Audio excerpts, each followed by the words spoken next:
Folks, I'm Juice Man Jerry, and yet again we welcome in another new year. Now, every year I like to sit back and ask myself, who can improve? Who can grow and change as a person?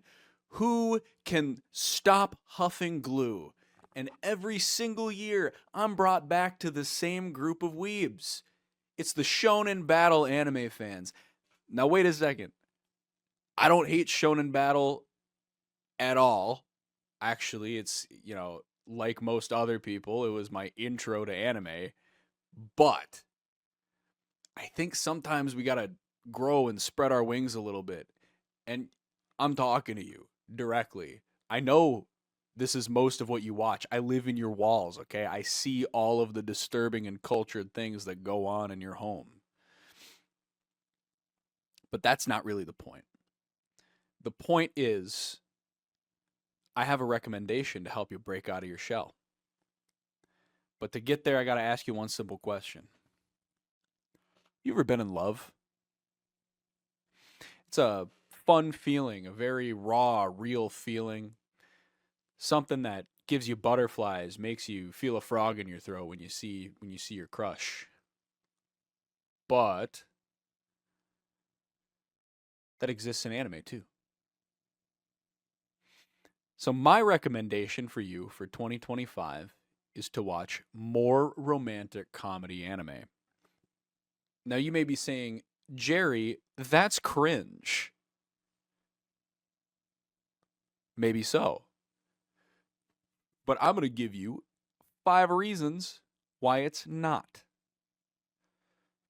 Number 1, generally compared to Shonen Battle, rom-com characters are on the whole a bit more relatable. The situations they go through, the complexities of their lives, the interpersonal relationships, the personal growth.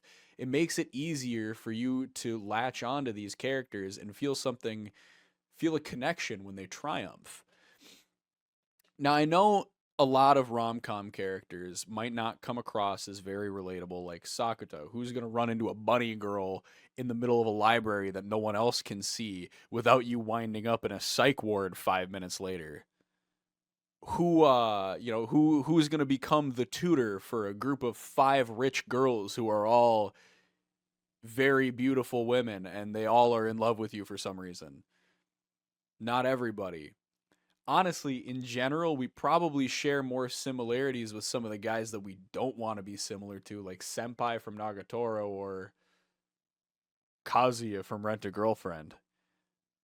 But even the more outlandish ones still have their moments of high relatability. Crazy, right?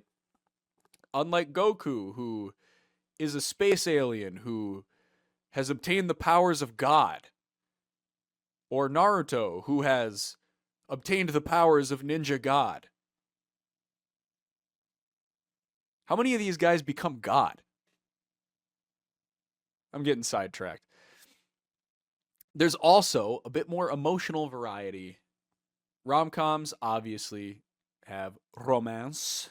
They have a bit of humor.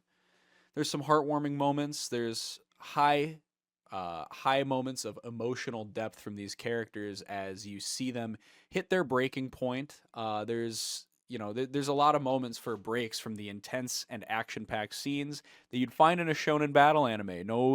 No big beam struggles, no world-ending catastrophes, just teenagers neurotically freaking out and thinking that this is a world-ending catastrophe.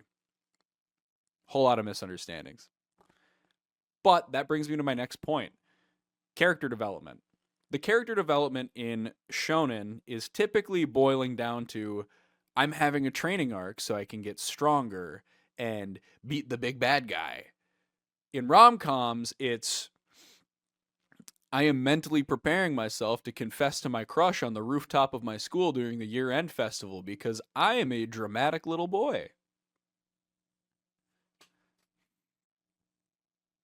But on the whole, there actually tends to be more emphasis on deeper character development, exploring the complexities of relationships and the struggles that the characters go through. it's something that I personally find really engaging with the genre. I mean, it's something that's kind of at the crux. It's at the core of shows like Oh Maidens in Their Savage Season, underrated show. I think you should check it out.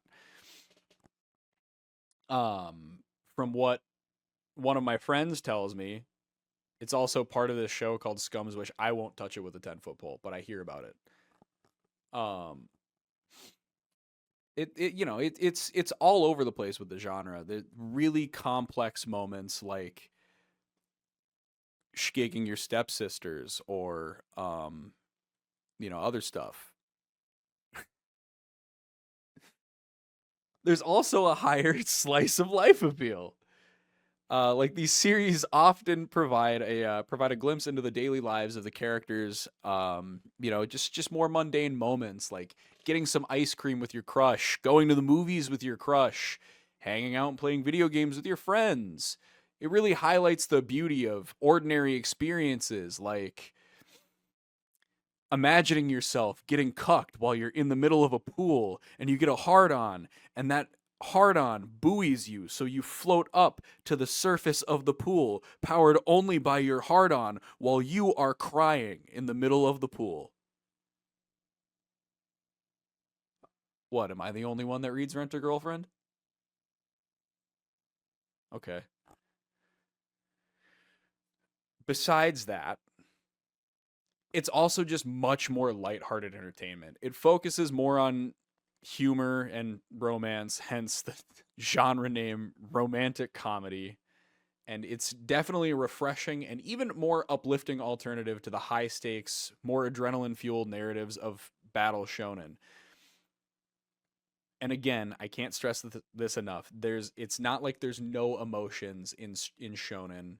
It's not like there's no character growth. There's lots of character growth. Look at Simone from Gurren Lagann.